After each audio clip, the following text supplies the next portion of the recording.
सामने जो आप देख रहे हैं ये विजयन टैंक जो हमारी भारतीय सेना का प्रमुख टैंक रहा है और जिसने कई पिछले हुए युद्धों में विशेष रूप से बढ़ चढ़कर भाग लिया है। जो ये टैंक होते हैं इनको भी एक मानवीय श्रेणी का दर्जा दे दिया जाता है और इनको उसी रूप में परिभाषित किया जाता है जैसे हम एक सैनिक को परिभाषित करते हैं।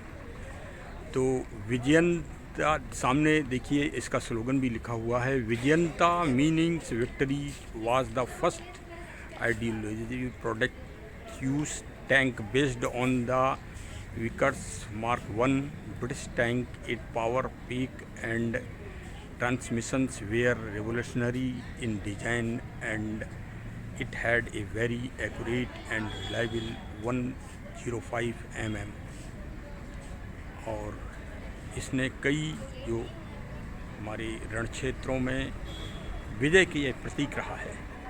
जैसा इसका नाम है विजयन टैंक, उसी का ये विजय का प्रतीक है।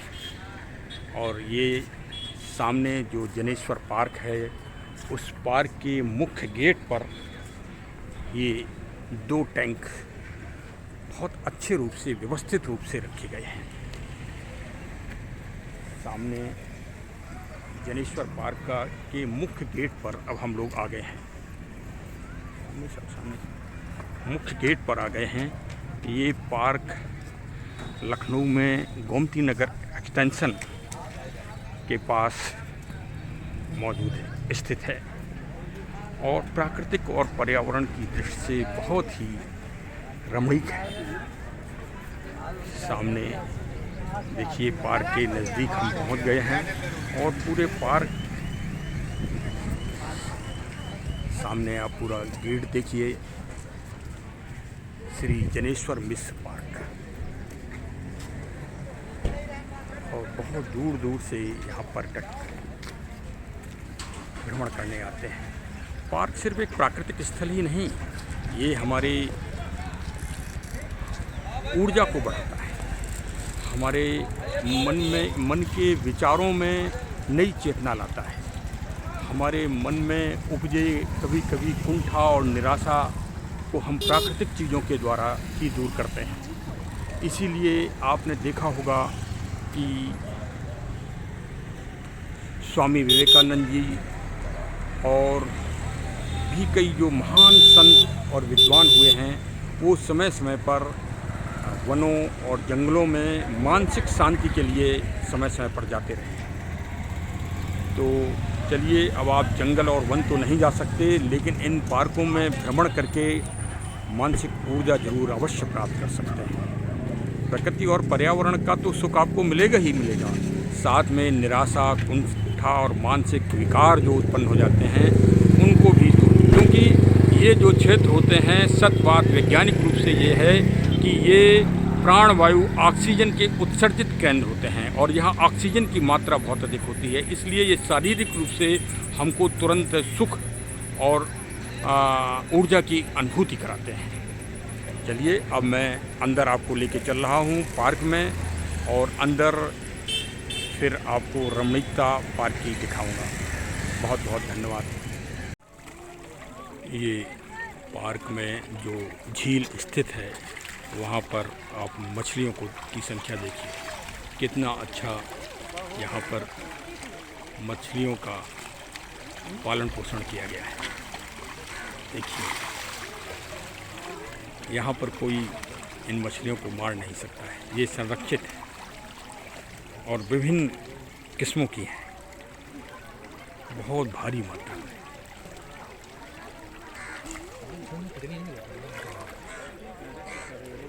इनमें कछुआ भी हैं और इसमें कई छोटी भी हैं और कई काफ़ी बड़ी भी हो गई हैं। और कछुए को भी अभी मैं आपको दिखाने का प्रयास कर रहा हूँ। हाँ, ये देखिए, बिल्कुल दीवार के किनारे कछुआ दीवार चढ़ रहा है और इनको जो पर्यटक लोग आते हैं वो कुछ न कुछ खाने के लिए खाद्यान्न डाल देते हैं, जिसके कारण ये सब इसी पुल के पास इकट्ठी होती है। सामने ट्रैवलर पाम भी बहुत अच्छा विकसित हुआ है। बोतल पाम के बगल में ट्रैवलर पाम।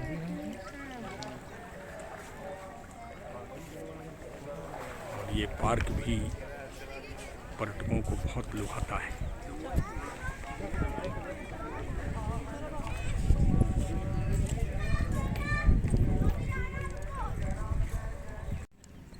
श्री जनेश्वर मिश्र जी अपने समय के बहुत ही लोकप्रिय और जन कल्याणकारी नेता थे।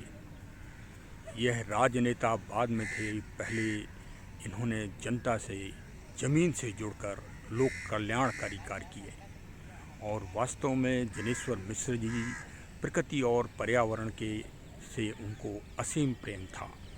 जगह जगह उन्होंने अपने जीवन काल में कई दिव्य पेड़ों का रोपण भी किया और वास्तव में वह इतने सुंदर पार्क के और भी कई विशेषताओं के वो वास्तव में हकदार हैं। और आज का दिन तो वास्तव में बहुत ही ऐतिहासिक दिन है, क्योंकि आज विश्व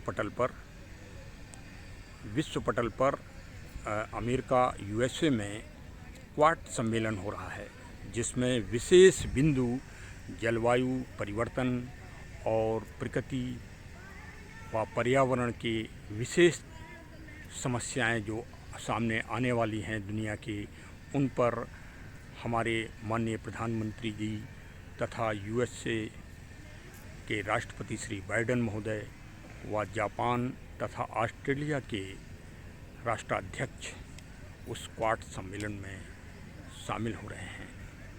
वास्तव में यह जलवायु परिवर्तन और भविष्य में जो आने वाली प्राकृतिक समस्याएं हैं, उनके लिए यदि अभी से जागरूकता नहीं की गई, अभी से यदि ध्यान उच्च राष्ट्रों ने और हर देश की सरकारों ने तथा हर नागरिक ने अगर जागरूकता नहीं रखी, तो बहुत ही विकट समस्या संपूर्ण ब्रह्मांड और दुनिया के सामने आने वाली है।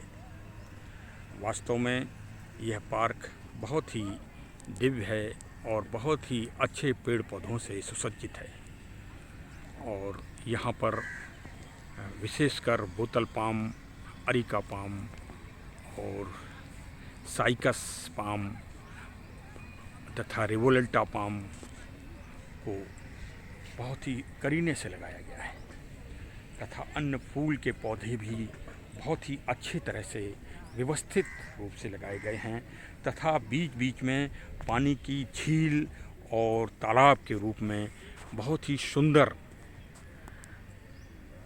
और सुसज्जित रूप से व्यवस्था की गई है।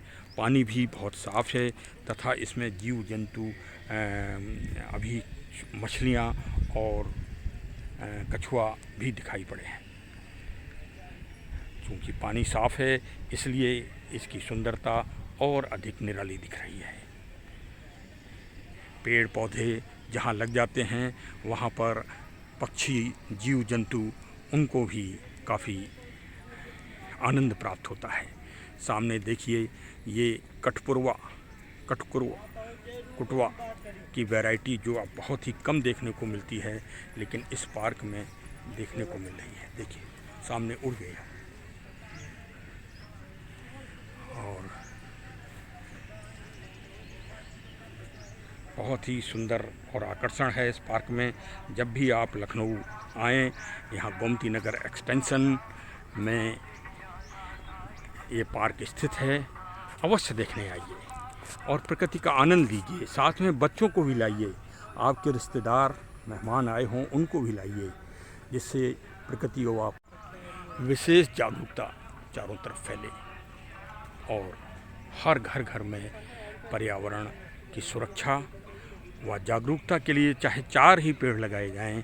अगर कोई 4 पेड़ भी लगाता है तो समझ लीजिए कि प्राणवायु ऑक्सीजन का उत्सर्जन वहाँ से होना चालू हो गया और वही हमारे वातावरण को, हमारी जलवायु को मजबूत करेगा और पुष्टि करेगा, जिससे हमारे भावी पीढ़ी प्रकृति का से अच्छा संतुलन रख सकेंगे। सामने देखिए चंपा के बहुत ही अच्छे फूल खिल रहे हैं और बहुत अच्छा रख रखा हुआ है।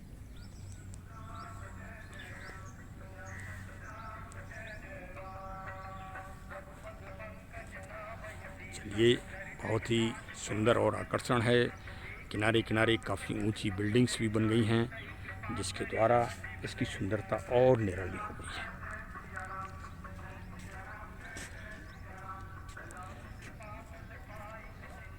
और चलिए आनंद लीजिए प्रकृति का और प्रकृति की जागरूकता बढ़ाइए और घर घर जागरण चेतना लाइए और हमारे चैनल से जुड़े रहिए और इसी तरह प्रकृति का आनंद लेते रहिए।